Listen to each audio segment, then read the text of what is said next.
नमस्कार दोस्तों। मालदीव के राष्ट्रपति मोहम्मद मोइज्जू जब से राष्ट्रपति बने हैं, भारत विरोधी रुख अपना रहे हैं।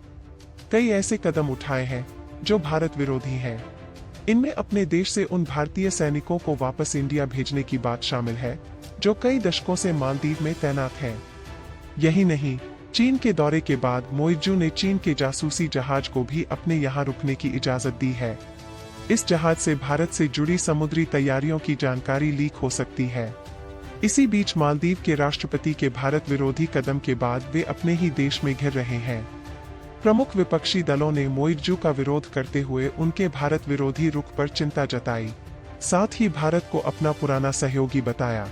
मालदीव के दो प्रमुख विपक्षी दलों ने भारत को सबसे पुराना सहयोगी बताते हुए अपनी सरकार के भारत विरोधी रुख पर बुधवार को चिंता जताई। मालदीवियन डेमोक्रेटिक पार्टी (MDP) और डेमोक्रेट पार्टी दोनों दलों ने मालदीव सरकार के उस बयान के एक दिन बाद अपनी चिंता जताई। इसमें कहा गया है कि अनुसंधान और सर्वेक्षण करने वाले एक चीनी जहाज को देश के एक बंदरगाह पर खड़ा होने की अनुमति दी गई है।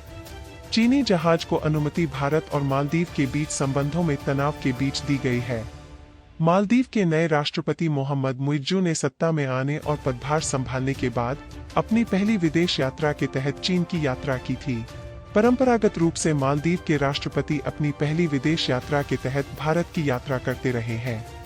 दोनों विपक्षी दलों ने मालदीव सरकार की विदेश नीति की दिशा पर अपने आकलन में कहा कि ऐसा प्रतीत होता है कि वर्तमान प्रशासन भारत विरोधी रुख अपना रहा है। दोनों दलों ने कहा कि उनका मानना है कि किसी भी विकास भागीदार और विशेष रूप से देश के सबसे पुराने सहयोगी से दूर होना देश के दीर्घकालिक विकास के लिए बेहद हानिकारक होगा। MDP के अध्यक्ष और पूर्व मंत्री फयाज इस्माइल और संसद के उपाध्यक्ष अहमद सलीम, डेमोक्रेट पार्टी के अध्यक्ष सांसद हसन लतीफ आदि नेता एक संयुक्त संवाददाता सम्मेलन को संबोधित कर रहे थे।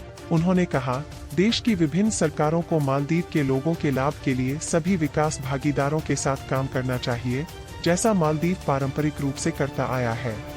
हिंद महासागर में स्थिरता और सुरक्षा मालदीव की स्थिरता और सुरक्षा के लिए महत्वपूर्ण है। दोनों दलों ने शासन से जुड़े विभिन्न मुद्दों पर साथ मिलकर काम करने की प्रतिबद्धता जताई।